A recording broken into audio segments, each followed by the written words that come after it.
Bismillahirrahmanirrahim. Assalamu alaikum students. Welcome to our new series The Last Minute Prep. जी बेटा, इस series में हम बात कर रहे थे बोर्ड एग्जामिनेशन के इम्पॉर्टेंट शॉर्ट क्वेश्चंस की, जिसमें हमने अभी सेकेंड ईयर फिज़िक्स का चैप्टर नंबर 12 स्टार्ट किया है। इसमें बेटे नेक्स्ट क्वेश्चन देखते हैं बोर्ड एग्जामिनेशन के लिहाज से जो इम्पॉर्टेंट क्वेश्चन है, that is what is xerography, name the heart of photocopier. जी बेटे, हमने देखा था कि जो ज़ेरोग्राफी वर्ड है ये ग्रीक वर्ड है जो कि ज़ेरोस एंड ग्राफोस से मिलके बना है। ज़ेरोस का मतलब था ड्राई एंड ग्राफोस का मतलब है राइटिंग। ठीक है, तो इन्होंने पूछा है इसका मीनिंग और साथ ही हार्ट ऑफ द फोटोकॉपियर पूछा है। तो बेटा जो ड्रम है वो हार्ट ऑफ द फोटोकॉपियर होता है। आपने बताना है कि जो ड्रम है वो एल्यूमिनियम का है, उस पर कोटिंग है सेलेनियम की। नेक्स्ट क्वेश्चन है बेटे, डिफाइन ज़ेरोग्राफी एंड फोटोकंडक्टर। अगेन आपने ज़ेरोग्राफी का ही बताना है, ड्राई राइटिंग इसका मतलब है, एंड फोटोकंडक्टर। जी तो ये बेटा फोटोकंडक्टर क्या है, ये इंपॉर्टेंट एक शॉर्ट क्वेश्चन है। जो बेटा हमने पढ़ा drum heart of the machine है, वो एल्यूमिनियम का बना होता है और उस पर सेलेनियम की कोटिंग है। अब ये जो बेटा मटेरियल सेलेनियम है ये बेसिकली फोटोकंडक्टर है। आप बता सकते हैं कि फोटोकंडक्टर की एक एग्जांपल सेलेनियम है। अब फोटोकंडक्टर है क्या? ये बेटा एक ऐसा कंडक्टर है, आप कह सकते हैं कि अगर लाइट मौजूद है तो ये मटेरियल बिहेव करेगा as conductor. In the absence of light ये मटेरियल बिहेव करेगा एज इंसुलेटर। तो लाइट होते हुए ये कंडक्ट करवा सकता है, दैट्स वाई इसका नेम है photoconductor. Move to the next question, question number 15. Define electric flux. Also write down its unit.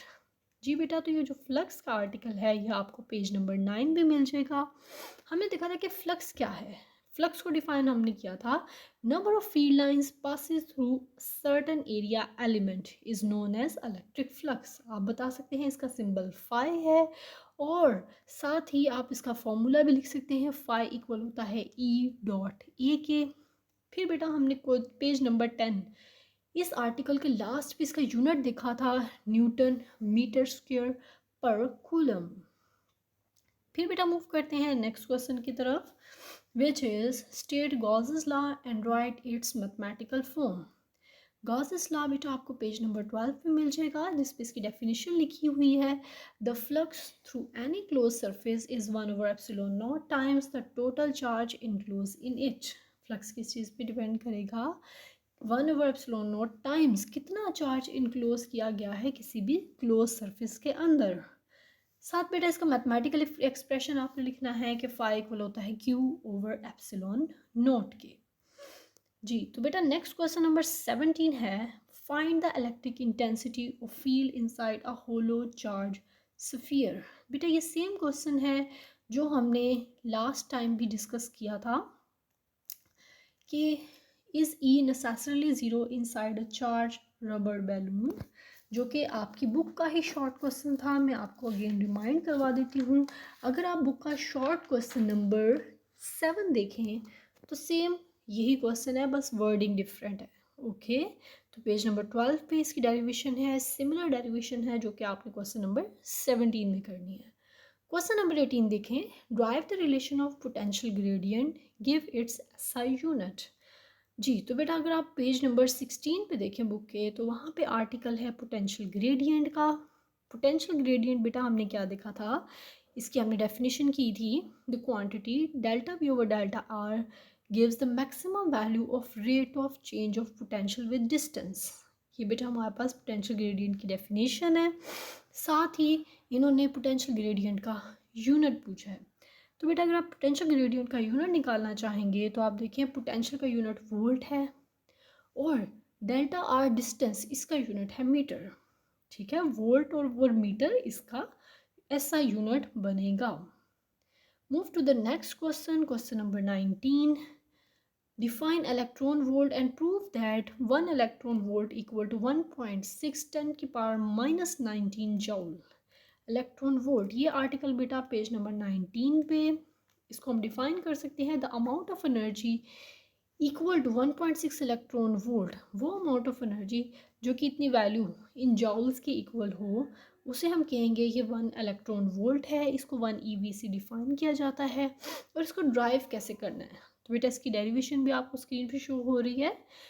किसके लिए हमने करने हैं Q की वैल्यू पुट, चार्ज 1.6 10 की पावर -19 कूलम, और वोल्ट जो है वो तो 1 वोल्ट ही रहेगा। फिर बेटे हमने यूनिट्स कूलम और वोल्ट को इकट्ठे ले लेना है। कूलम इंटू वोल्ट जाउल के इक्वल होता है, तो ये बेटा हमारे पास प्रूफ आ गया है 1 इलेक्ट्रॉन वोल्ट किस वैल्यू के इक्वल आता है। Okay students, move to the next question. What is meant by EEG and ERG? EEG बेटा किस लिए यूज होता है, इलेक्ट्रोइंसेफेलोग्राम। अब EEG जो है उसका काम क्या है, इसने बेटा बेसिकली इलेक्ट्रिकल एक्टिविटी जो स्पॉन्टेनियस होती है उसको डिटेक्ट करना होता है। और जबकि ERG क्या है, ये हमारे पास कहलाता है इलेक्ट्रो रेटिनोग्राम, जो कि आई के ऑपरेशन के लिए यूज़ किया जाता है। Move to the next question 21। Prove that 1 volt over metre equal है 1 न्यूटन ओवर कूलम के। तो जी बेटे आप लोग इसका आंसर देख सकते हैं पेज नंबर 16 के लास्ट पे, जिसमें इन्होंने ड्राइव किया है 1 वोल्ट ओवर मीटर को। वोल्ट इक्वल होता है जॉल ओवर कूलम के, और यहाँ से आप जॉल की वैल्यू लिख सकते हैं न्यूटन मीटर, मीटर मीटर से कैंसिल हो जाएगा, तो आंसर आ जाएगा 1 न्यूटन ओवर कूलम। क्वेश्चन 2 है define capacitance and its unit. Capacitance और इसके यूनिट बेटा आपको मिल जाएंगे पेज नंबर 22 पे, आपको इसका आंसर मिल जाएगा। The capacitance of capacitor can be defined as amount of charge on one plate necessary to rise the potential of that plate by 1 volt with respect to another। ये कहलाएगा हमारे पास capacitance. Okay और इसका unit है farad.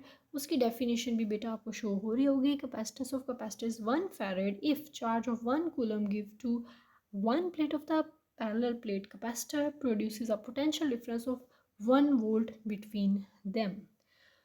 जी तो ये बेटा हमारे पास हो गया है कैपेसिटेंस और उसके यूनिट। जी तो सेकंड लास्ट क्वेश्चन है what is the effect of polarization on the capacitance of capacitor. हमने बताना है पोलराइजेशन का इफेक्ट। जी तो बेटा इसका आंसर आपको मिल जाएगा पेज नंबर 24 पे। इलेक्ट्रिक पोलराइजेशन, जब भी बेटा पोलराइजेशन होती है तो कैपेसिटेंस ऑफ कैपेसिटर इंक्रीज होती है। ठीक है, अब वो कैपेसिटेंस ऑफ कैपेसिटर किस तरह से इंक्रीज होती है, सबसे पहले सरफेस चार्ज डेंसिटी डिक्रीज करती है, जिसकी वजह से ई इलेक्ट्रिक फील्ड की वैल्यू भी डिक्रीज करती है। इलेक्ट्रिक फील्ड डिक्रीज करेगी तो पोटेंशियल भी डिक्रीज करेगा। यहाँ से हम बता सकते हैं C equal to Q over V होता है। पोटेंशियल डिक्रीज करेगा तो कैपेसिटेंस ने इंक्रीज कर जाना है।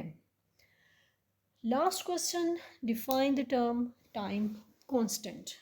टाइम कांस्टेंट क्या है बेटा, इसका आंसर आपको मिलेगा पेज नंबर 26 पे। चार्जिंग और डिस्चार्जिंग डिपेंड करती है product of capacitance and resistance means RC के प्रोडक्ट पे। ठीक है, तो इसको हम डिफाइन ऐसे कर सकते हैं the time required by capacitor to deposit 0.63 times the equilibrium charge.